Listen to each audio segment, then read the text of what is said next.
Hi everyone, welcome. और आशा करता हूं कि आप अच्छे होंगे।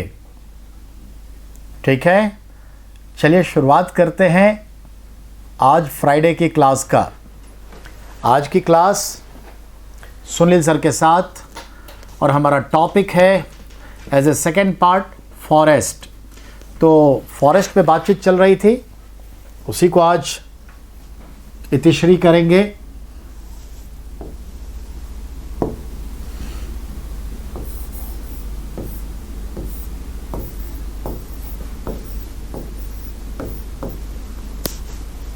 फॉरेस्ट याद है ना, food, oxygen, rain, energy, soil और टिम्बर। फॉरेस्ट यही तो था फॉरेस्ट के बारे में। तो चलिए, जिसको हम सिंपली छोटे बच्चों की क्लास में कहते हैं नेचुरल वेजिटेशन। बेटा, जो इक्वेटोरियल फॉरेस्ट है, जिसे हम संसार की छत भी कहते हैं फॉरेस्ट के ख्याल से, लेकिन संसार की छत पामीर का पठार वो तो अलग है, तिब्बत का पठार। लेकिन यहाँ क्या कहते हैं? द टेरेस ऑफ फॉरेस्ट, यानी जंगल की छत किसे कहते हैं? तो याद रखिए, छत का मतलब है घर का सबसे ऊंचा स्थान, नहीं ऊंचा हिस्सा। तो इसका मतलब है अमेज़न फॉरेस्ट जो है, जो बड़े ऊंचे ऊंचे होते हैं पेड़ पौधे, इसलिए उसको हम कह देते हैं जंगल की छत। किसको? अमेज़न फॉरेस्ट के, या इक्वेटोरियल फॉरेस्ट या सेल्वास, ये मतलब है। चलिए कुल मिलाकर अब बात करें हम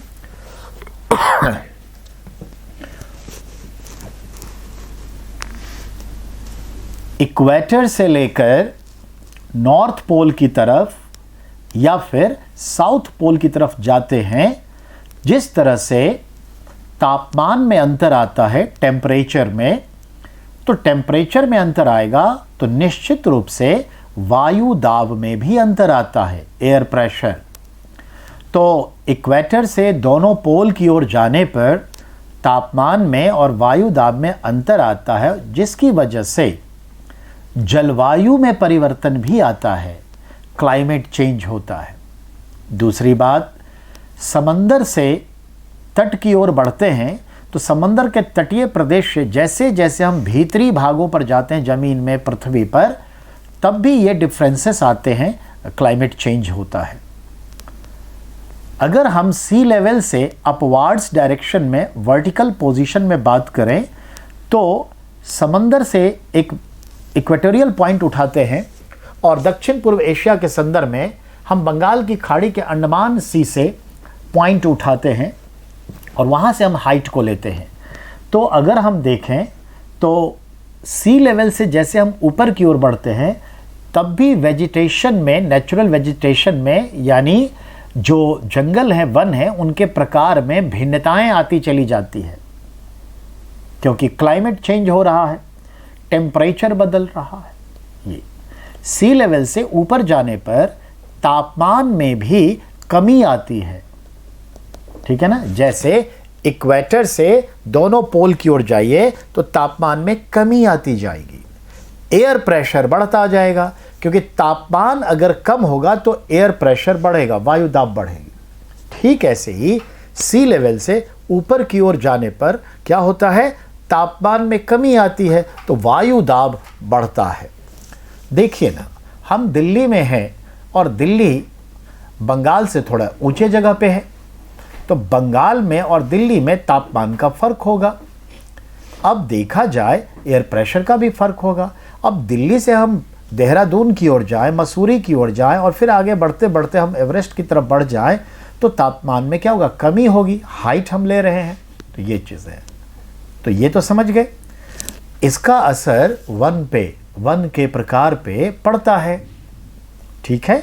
दूसरी बात, वर्षा कहाँ कितनी होती है, उसके हिसाब से भी जंगल पर असर डाला जाता है, डलता है, और जंगल के प्रकार भी बदलते हैं। कहेंगे कैसे?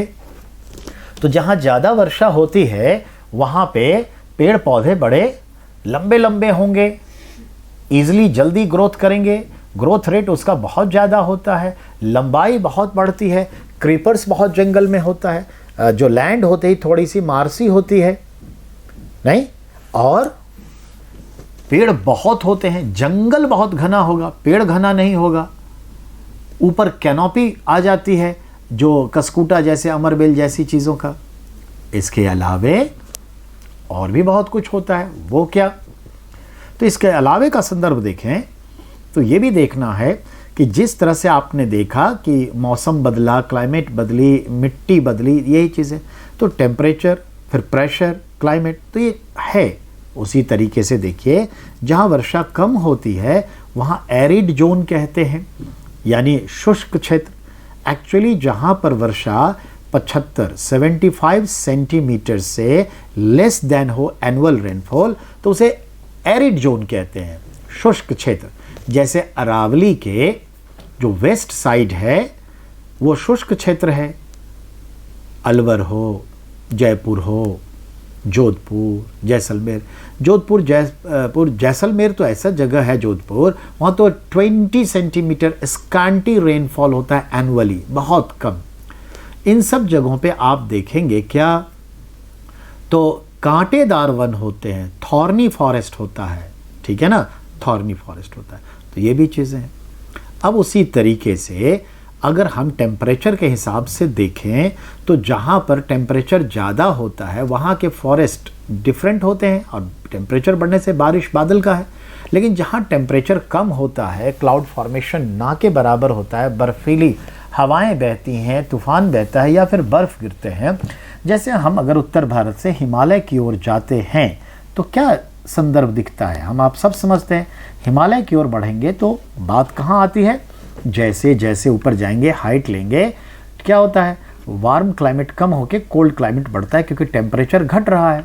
नतीजतन वहाँ पर जो फॉरेस्ट होते हैं उसे हम लोग कहते हैं कोनधारी, शंकुधारी या कॉर्निफेरस या फिर टैगा टाइप का फॉरेस्ट। तो जब हम पहाड़ों पर ऊपर की ओर जाते हैं तो कॉर्निफेरस, शंकुधारी वन आते हैं, जैसे देवदार है, पता ही है आपको, नहीं, स्प्रू है, और भी पेड़ हैं। उसी तरीके से हम देखें तो जब हम इक्वेटर से साइबेरिया की ओर, पोल की ओर जाएं तो ऐसे ही क्या आता है, टैगा फॉरेस्ट। और टैगा फॉरेस्ट का एक बड़ा एरिया कहाँ है, रसिया में है। और कोनधारी देखते, क्रिसमस ट्री वगैरह सब इसी तरह के हैं। तो ये चीज़ें, जहाँ बहुत ठंड होती है वहाँ तो फॉरेस्ट भी, बड़े बड़े पेड़ पौधे भी नहीं उगते क्योंकि उन्हें ग्रोथ के लिए टेम्परेचर नहीं मिलता उचित। नतीजतन वहाँ तो एल्गी होता है, छोटी छोटी बुशेस होते हैं, झाड़ियाँ होती हैं, घास उगते हैं, काई होता है, साइबेरिया का एक बड़ा पार्ट काई युक्त है। ये चीज़ें, ठीक है।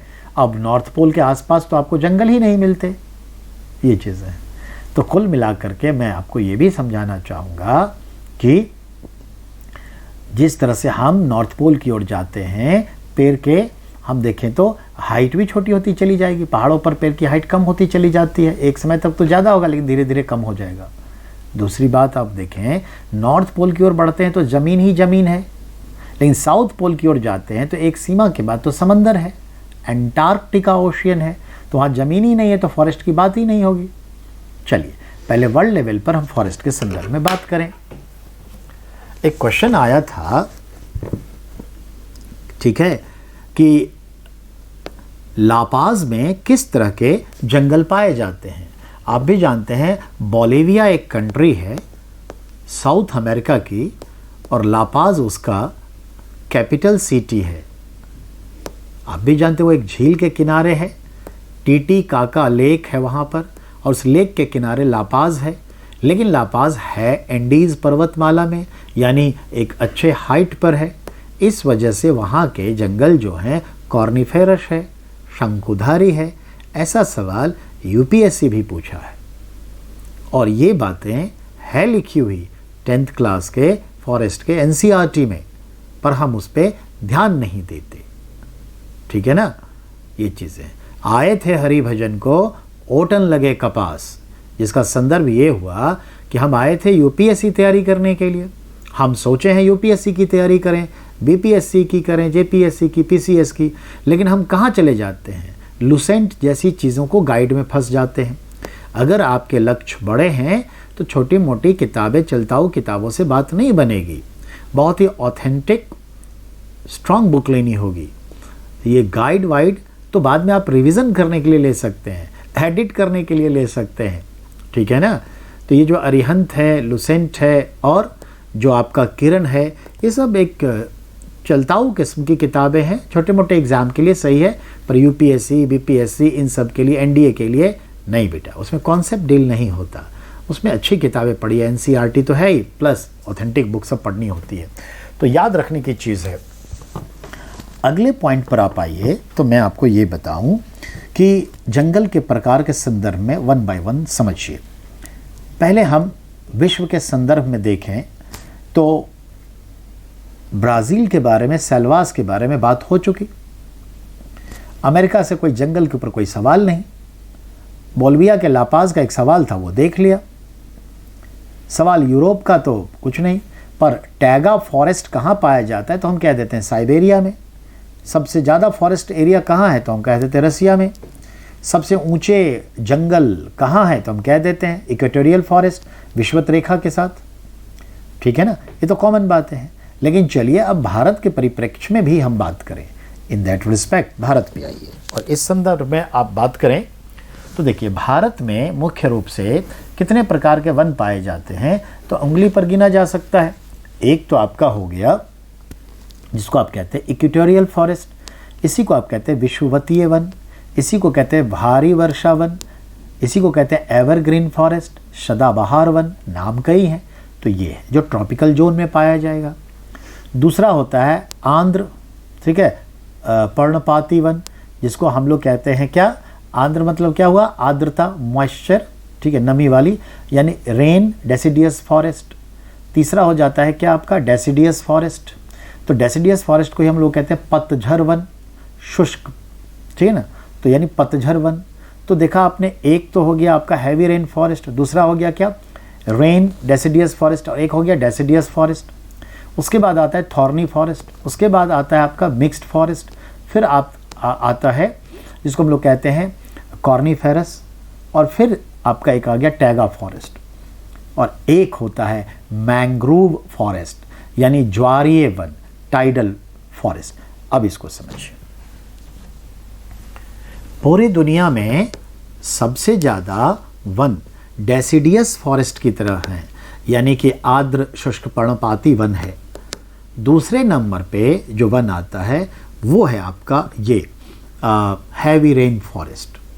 जो सबसे कम है वह आपका है जिसको हम लोग कहते हैं मैंग्रोव फॉरेस्ट। तो चलिए सवाल को दायरे में समझिए। सबसे पहले बात करते हैं जो सबसे कम है, मैंग्रोव फॉरेस्ट, जिसको हम लोग कहते हैं ज्वारीय वन, ठीक है।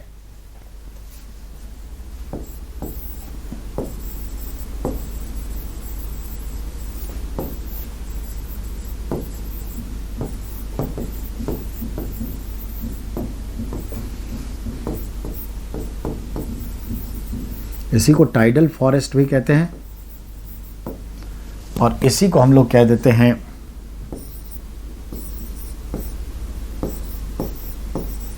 ज्वारीय वन। तो मैंग्रोव कहिए, टाइडल कहिए, ज्वारीय कहिए, ये समझिए बेटा। एक शब्द आपका आया टाइड, और एक शब्द उसी का हिंदी आया ज्वार। आप हम सब जानते हैं, जब समंदर पढ़ेंगे तो समंदर की बहुत सारे लहरें हैं, तरंगे हैं, धाराएं हैं। समंदर में 3 प्रकार की गतिविधियां होती हैं। There are 3 types of the activities in ocean, like that. One is current, second is wave, और एक को क्या कहते हैं, साइक्लोन्स, ठीक है। तो ध्यान दें, ज्वार यानी नदियां जहां समंदर में मिलती है, ठीक है, तो उसको हम डेल्टा कहते हैं। लेकिन जरूरी नहीं कि वो डेल्टा हो, वो ज्वार नदमुख भी हो, एस्चुअरी भी हो सकती है। नर्मदा ताप्ती जो एस्चुअरी बनाती है, और बंगाल की खाड़ी में गिरने वाली भारत की तमाम नदियां जो है डेल्टा बनाती है। लेकिन सवाल है तट के किनारे, समंदर तट के किनारे जहाँ पर तट छिछला है और समंदर का पानी अंदर तक आता है, और ख़ास करके वहाँ पर मीठा पानी यानी नदियों का पानी और समंदर का खारा पानी दोनों मिलता हो, यानी नदी का जो मुहाना है वहाँ पर मीठा पानी नदी का, फ्रेश वाटर, स्वीट वाटर, और जो साल्ट वाटर है समंदर का मिलता है।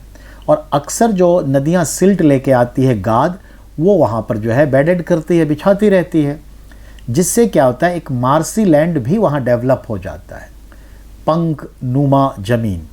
ये मार्सी लैंड डेवलप होने से खास किस्म के पेड़ पौधे वहाँ उग आते हैं, और जनरली वो एंजियोस्पर्मी प्लांट होता है, ट्री होता है एंजियोस्पर्मी, जिसको हम लोग कहते हैं नग्न बीजी। ए लग गया ना, ए मतलब होता है नहीं, तो नग्न बीजी, यानी इसके बीज जो हैं नग्न होते हैं, कोई कवरिंग नहीं होती। अब ये बीज भी गिरते रहते हैं और नए पौधे पेड़ जन्म लेते रहते हैं।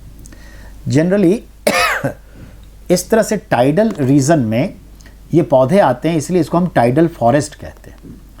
और ये कीचड़ नुमा स्थिति में खारे पानी को झेल लेता है, मीठे पानी को भी झेल लेता है। और अक्सर जो समंदर की तरंगे आए या सुनामी आती है, तो ये पेड़ इतने फ्लेक्सिबल होते हैं कि झुक करके फिर खड़े हो जाते हैं, इसलिए इसका नुकसान जनरली कम होता है। रही बात, सुंदरी नाम का ऐसा ही एक पेड़ है जो सुंदरवन के डेल्टा रीजन में बहुत पाया जाता है। ऐसा ही उड़ीसा के तट पे एक कैक्टस नुमा, ऐसा ही जैसे ड्रैगन फ्रूट है, इसी टाइप का एक पेड़ है जिसको आप कहते हैं क्या, केवड़ा। और केवड़ा के इसी पेड़ के तने से रस निकाल करके इसका एसेंस डेवलप होता है, जो रसगुल्ले में, कर्ड, दही में, मिठाइयों में, इवन अलग से उसको आप बहुत जगह सेंट के रूप में यूज़ करते हैं। तो कई बार कूलर के पानी में उसको सेंट के रूप में डाल करके अच्छी खुशबू वाली हवा भी लेते रहते हैं। मेरे कहने का तात्पर्य ये है कि बहुत ही इसका इस्तेमाल है। ये सब क्या है, आपका टाइडल फॉरेस्ट का, जंगल का, पेड़ का नाम है। तो याद रखिएगा, सुंदरी वृक्ष की वजह से ही सुंदरवन डेल्टा का नाम पड़ा। भारत के संदर्भ में टोटल फॉरेस्ट एरिया में देखें परसेंटेज में, तो लगभग 1.25% टाइडल फॉरेस्ट है, जो खास करके सबसे ज़्यादा पश्चिम बंगाल में है, और दूसरे नंबर पे गुजरात में है, और तीसरे नंबर पे ओडिशा में है। तो टाइडल फॉरेस्ट भारत में सबसे ज़्यादा कहाँ है, वेस्ट बंगाल, दूसरे नंबर पे गुजरात, और तीसरे नंबर पे कहाँ है, ओडिशा में। ठीक है, तो टाइडल फॉरेस्ट देख लिया। हाँ, सुनामी की वजह से जो आया था 2004 में, उसमें बहुत सारा नुकसान हुआ, भरपाई हो रही है पर उतना नहीं हुआ है। तीसरी बात, ये इतने फ्लेक्सिबल होते हैं और इसमें जनरली जड़, तना और पत्तियों के बीच में, ट्विंग्स के बीच में कोई ज़्यादा भेद नहीं होता, ज़्यादा डिफरेंसेस नहीं होते। ठीक है, और इसकी जड़ें बहुत ही बिखरी बिखरी सी रहती हैं और एक दूसरे को पकड़ के रखती है। इस वजह से ये मिट्टी का क्षरण भी रोकती है और समंदर की लहरों को, सुनामी की लहरों को धरती में दूर तक जाने से रोककर धरती को खड़ा होने से बचाती है। ये भी है, यानी तट का रक्षा भी करती है, तट रक्षक बल की तरह काम करते हैं ये। ठीक है ना, इंडियन कोस्ट गार्ड की तरह समझ लीजिए। तो कहने का मतलब ये है कि ये है आपका मैंग्रोव फॉरेस्ट। ठीक है, अब अगले पॉइंट पर आइए। दूसरा एक फॉरेस्ट ले लेते हैं, हैवी। अच्छा, मैंग्रोव फॉरेस्ट कहाँ कहाँ है तो समझ गए, 3 बड़े राज्य हैं, लेकिन भारत के तमाम तटीय प्रदेशों में, तमिलनाडु हो या फिर मन्नार की खाड़ी के पास वाला क्षेत्र, कोवलम बीच हो, और इस तरह से त्रिवेंद्रम और उसके आसपास हर जगह है। ठीक है, गोवा, महाराष्ट्र, सब जगह है, कर्नाटक में। अब हम बात करते हैं heavy rain forest. Heavy rain forest का मतलब है भारी वर्षा वन। इसी को हम रेन फॉरेस्ट भी कहते हैं या हैवी रेन फॉरेस्ट। इसी को हम सदाबहार वन कहते हैं, एवरग्रीन फॉरेस्ट। और इसी को चूंकि इक्वेटोरियल रीजन में है तो हम इसे इक्वेटोरियल फॉरेस्ट कहते हैं, यानी कि विषुवतीय वन। और चूंकि इसको हम उष्ण कटिबंध भी कहते हैं, इसलिए इसको ट्रॉपिकल फॉरेस्ट भी कहते हैं, उष्ण कटिबंधीय वन भी कहते हैं। ये वन सामान्यतः इक्वेटर के दोनों तरफ, उत्तर और दक्षिण में 5 डिग्री तक पाए जाते हैं। लेकिन 5 डिग्री से आगे जाने पर भी ये वन पाए तो जाते हैं, लेकिन इसके फीचर्स जो हैं कमज़ोर पड़ते चले जाते हैं। लेकिन पाए जाते हैं 15-16 डिग्री तक, लेकिन फीचर्स कमज़ोर पड़ जाते हैं। ठीक है, अब आते हैं क्यों कहते हैं भारी वर्षा वन।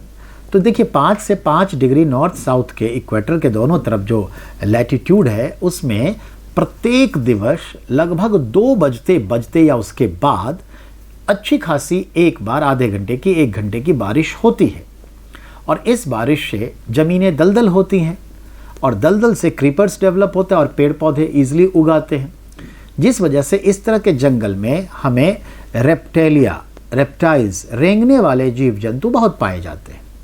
चाहे एनाकोंडा हो, क्रोकोडाइल हो, एलिगेटर्स हो, बिच्छू हो, बहुत सारी चीज़ें पाए जाते हैं। एक तो ये समझ में आया।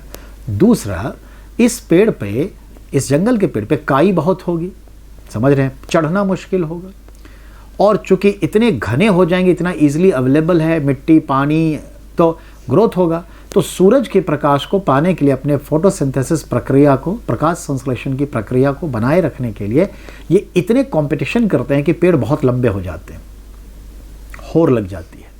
और दलदल होने की वजह से जो क्रीपर होता है, ये क्रीपर इन पेड़ों से लिपटते हुए अंततः पेड़ के ऊपर पहुंच करके पूरे पेड़ को छा देती है, जिससे क्या होता है, ये जंगल अंधकार रूप में आ जाता है। इसे डार्क फॉरेस्ट भी कहते हैं, ठीक है। और याद रखिएगा, संसार के फॉरेस्ट की छत भी कहते हैं। और इस वजह से धूप भी कम हो जाता है मिलना। तो कहने का मतलब है कि अब चूंकि यहाँ पर जो पत्तियों से उत्सर्जन का, पानी के उत्सर्जन का जो दर होगा, वो कैसे होगा, तो याद रखिएगा, evaporating of water from the leaf बहुत स्पीड में होगा, क्योंकि बारिश भी बहुत होती है, अब पेड़ में पानी भी बहुत है, नमी बहुत है, तो उसको तो छोड़ेगी, वो बहुत स्पीड में होगा। तो इस वजह से देखा जाए नेचुरली, तो इस जंगल के पेड़ों के पत्ते बहुत बड़े बड़े चौड़े चौड़े होते हैं, ताकि रेशियो ऑफ जो इवोपरेशन है वो स्पीड अप बने रह सके। तो एक रीज़न ये है, चूँकि बड़े नाजों से और बहुत ही आसानी से हर चीज़ उपलब्ध हुआ है ग्रोथ के लिए, और पल बढ़ के बड़ा हुआ है, नेचर कहता है इसे संघर्ष नहीं करना पड़ा अपने अस्तित्व को बनाए रखने के लिए, जिंदा रखने के लिए, डेसिडियस फॉरेस्ट की तरह। इसलिए इसमें लकड़ियां इसकी कमज़ोर होती है। फर्नीचर के अकॉर्डिंग देखा जाए, टिम्बर के अकॉर्डिंग, तो लकड़ियां कमज़ोर होती हैं। हाँ, 1-2 लकड़ियां ऐसी हैं जो स्ट्रांग होती है, जैसे रोजवुड है, क्वैको है, क्रैको, तो ये, लेकिन जनरली क्या है, आपका लकड़ियां कमज़ोर होती हैं। अब आते हैं कि इस फॉरेस्ट में जानवर कौन से रहते हैं, तो याद करिए ना, जहाँ भारी वर्षा, एलिगेटर्स अभी बताया, ये सब जानवर रहते हैं। अब अमेज़न का जंगल याद करिए, एनाकोंडा को याद करिए, जो वेनेजुएला में फैला हुआ है, कोलंबिया में फैला हुआ है, ब्राज़ील में फैला हुआ है, तो ये चीज़ें। दूसरी बात, ये तो पशु पक्षियों की बात हो गई। पेड़ पौधे कौन कौन से होते हैं, तो देखिए, बांस है, बैम्बू, रबर प्लांट है, कॉफ़ी प्लांट है, नहीं ये सब तो है, टी भी, मक्का इस जलवायु में बहुत होता है, लेकिन मक्का कोई फॉरेस्ट नहीं है, मैं ऐसे ही बता दिया, पर जनरली बताया, ये सब चीज़ें होती हैं, ठीक है। तो अब ये तो आप समझ गए कि भाई इस तरह के जंगल हैं। अब ये जंगल को हम लोकेट करें, तो इक्वेटर के साथ साथ चलिए, तो देखिए, कोलंबिया, वेनेजुएला, ठीक है, पेरू, उरुग्वे, नहीं, फिर आपका ब्राज़ील। अब आ जाइए अफ्रीका में, कांगो रिपब्लिक, जायरे रिपब्लिक, क्यों, केनिया का कुछ पार्ट, ये सब है। अब इंडोनेशिया में एंट्री ले लीजिए, पूरा इंडोनेशिया देखिए, बीचों बीच निकल लीजिए, ये सब है। लेकिन ये तो एकदम 5 से 5 डिग्री के बीच में है, लैटिट्यूड के बीच में, इक्वेटर के साथ साथ। लेकिन क्या और भी है, तो हाँ, अब भारत के संदर्भ में आ जाइए। चूँकि हम इक्वेटर की तरफ जाएं तो भारत का अंडमान निकोबार पड़ेगा, तो वहाँ भी यही जंगल है। लक्षद्वीप में भी ये जंगल है। तमिलनाडु के वेस्टर्न कोस्ट पे, कोस्ट तो नहीं बोलिए, वेस्टर्न पार्ट में ये जंगल है। केरल पूरा इसी तरह का जंगल है। कर्नाटक में ऐसे जंगल हैं। गोवा में भी ये जंगल है। फीचर्स थोड़ा कमज़ोर पड़ेगा, पर ये जंगल है। आप इसे वेस्टर्न घाट कह सकते हैं, तो वेस्टर्न घाट में ये सारे जंगल हैं। प्लस जो नॉर्थ ईस्टर्न इंडिया है, वहाँ भी इस तरह के जंगल हैं, जैसे कि मिज़ोरम में, त्रिपुरा में ये जंगल है, मेघालय में है, पर फीचर्स थोड़े वीक पड़ जाते हैं, पर है। तो ये भी देख लिया आपने। अब आ जाइए, एक होता है आर्द्र पर्णपाती वन, यानी मॉइस्चर डेसिडियस फॉरेस्ट। ये जो दूसरा है क्वालिटी, जस्ट इसके बाद पड़ेगा। यानी अगर हम इसको डिग्री में देखें तो ये आपका 15 से लेकर के 23, 24, 25 डिग्री के आसपास होता है। अगर इसको हम भारत के दरमियान देखें तो आपको देखना पड़ेगा, ये तेलंगाना है, ये कर्नाटका है, ये गोवा का भी पार्ट है, महाराष्ट्र के पार्ट में है, थोड़ा छत्तीसगढ़ में भी है। ठीक है, इसके अलावे जो है इस तरह के जंगल हमें मणिपुर में, नागालैंड में भी देखने को मिलता है, बंगाल में भी ये जंगल हमको देखने को मिलता है। तो ये चीज़ें, ठीक है, यहाँ तक आ गए। गुजरात के भी पास है थोड़ा बहुत। अब इस तरह के जंगल हैं, और इस तरह के जंगल में आप भी जानते हैं अखरोट है। ठीक है, अखरोट, सॉरी, काजू कैशो है। दूसरा कॉफ़ी है, ये खास करके है। बैम्बूज तो कॉमन है। अब आता है डेसिडियस फॉरेस्ट। इसको हम लोग कहते हैं उपोष्ण कटिबंधीय वन, डेसिडियस फॉरेस्ट, सब ट्रॉपिकल फॉरेस्ट। और सब ट्रॉपिकल फॉरेस्ट का मतलब क्या हो गया, जो आपके कर्क रेखा के इर्द गिर्द और 23.5 डिग्री जो है नॉर्थ लैटिट्यूड से लेकर के आप 66.5 डिग्री नॉर्थ लैटिट्यूड के बीच में जाइए, तो एक्चुअली आपको ये 17-18 नॉर्थ लैटिट्यूड से लेकर के यकीन मानिए ये 28 डिग्री लैटिट्यूड के आसपास, नॉर्थ के आसपास होता है। अगर भारत में इसको हम देखें तो अब हम गुजरात का जो साउथ ईस्ट पार्ट है, राजस्थान का जो साउथ ईस्ट पार्ट है, मध्य प्रदेश का जो पार्ट है, छत्तीसगढ़ है, उड़ीसा है, वेस्ट बंगाल है, झारखंड है, बिहार है, उत्तर प्रदेश है। ठीक है, और जो दक्षिणी हरियाणा है प्लस असम है, ये सब जगह है, और अरुणाचल प्रदेश वगैरह भी आ जाते हैं। तो ये है, पश्चिम बंगाल है। तो इन जगहों पर हम देखें तो ये डेसिडियस फॉरेस्ट है। यहाँ के लक्षण क्या है, यहाँ के पेड़ बहुत कैनोपी वाले होते हैं, छायादार होता है, बहुत बंची होता है, पेड़ घने होते हैं, जंगल घने नहीं होते। जबकि आप रेन फॉरेस्ट में देखा जंगल घने हैं, पेड़ नहीं, पेड़ तो लंबे लंबे बढ़ रहे हैं। डेसिडियस में क्या देखा, उन्हें मौसम की मार पड़ती है, कभी बारिश, कभी शीत ऋतु, कभी ग्रीष्म ऋतु, कभी वसंत ऋतु, कभी पतझड़। और पतझड़ के महीने में तो यहाँ के पेड़ जो हैं हैबिटेट, उनके सारे पत्ते 15 से 20 दिन में झड़ जाते हैं और अगले 1 महीने में फिर कपोले बन के आ जाते हैं। तो पतझड़ डेसिडियस ऑटम का जो आता है, तो इसके पेड़ घने होते हैं, जंगल घने नहीं होते, पेड़ मजबूत बहुत होता है, टिम्बर के ख्याल से बहुत अच्छा होता है।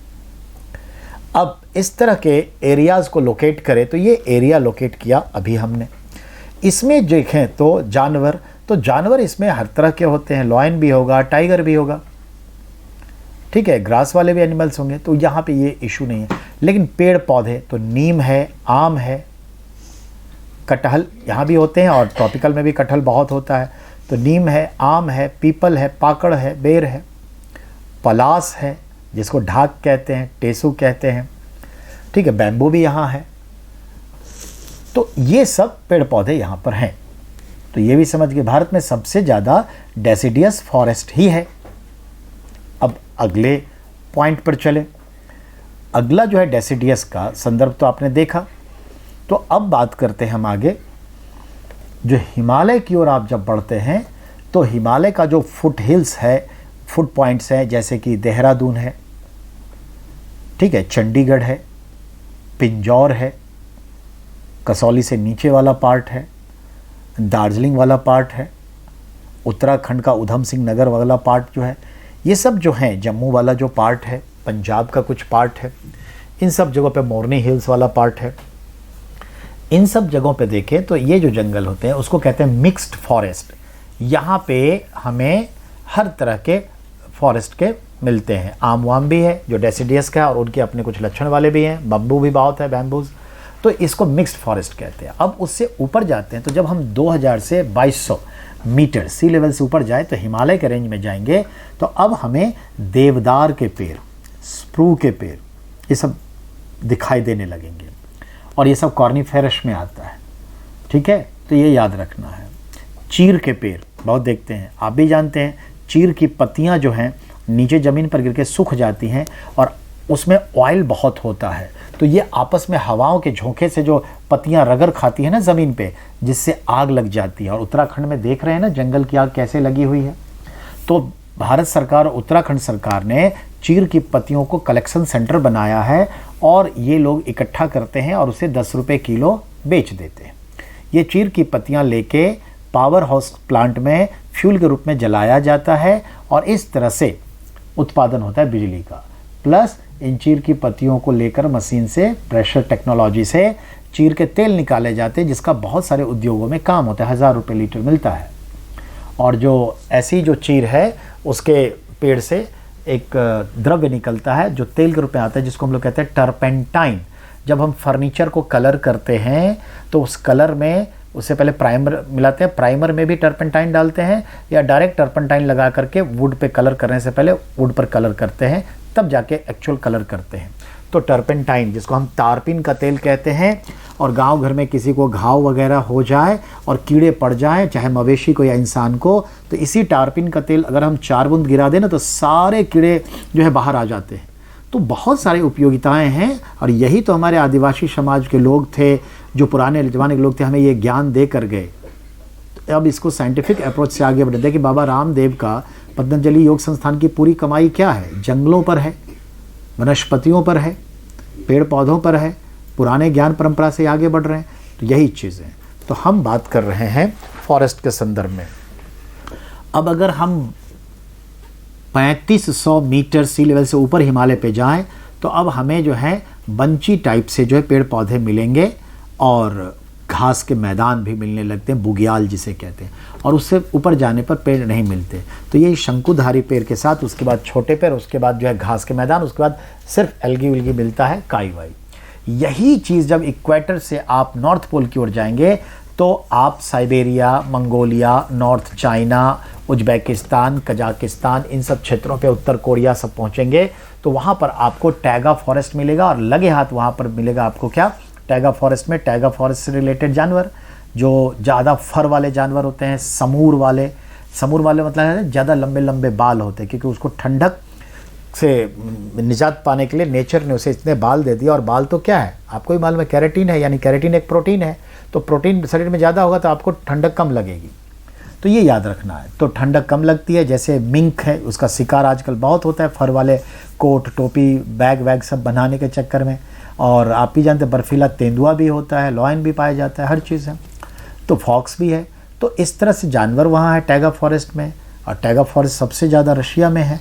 इस ख्याल से अगर हम देखें बेटा तो ये फॉरेस्ट का क्लासिफिकेशन है। अब फॉरेस्ट का कौन सा टिम्बर से क्या यूज़ होता है वो अलग चीज़ें हैं। तो कुल मिलाकर के बात ये हुई फॉरेस्ट पर। चलिए इस बात को तो हम समझ गए। अब हम नेक्स्ट क्लास में टॉपिक को बदल देंगे। तब तक के लिए हम आपसे आज्ञा प्राप्त करते हैं और फिर अगली कक्षा में हम उपस्थित होंगे आपके सामने में, और सुनील सर के साथ और स्टडी 24x7 के साथ बने रहिए। Thank you very much.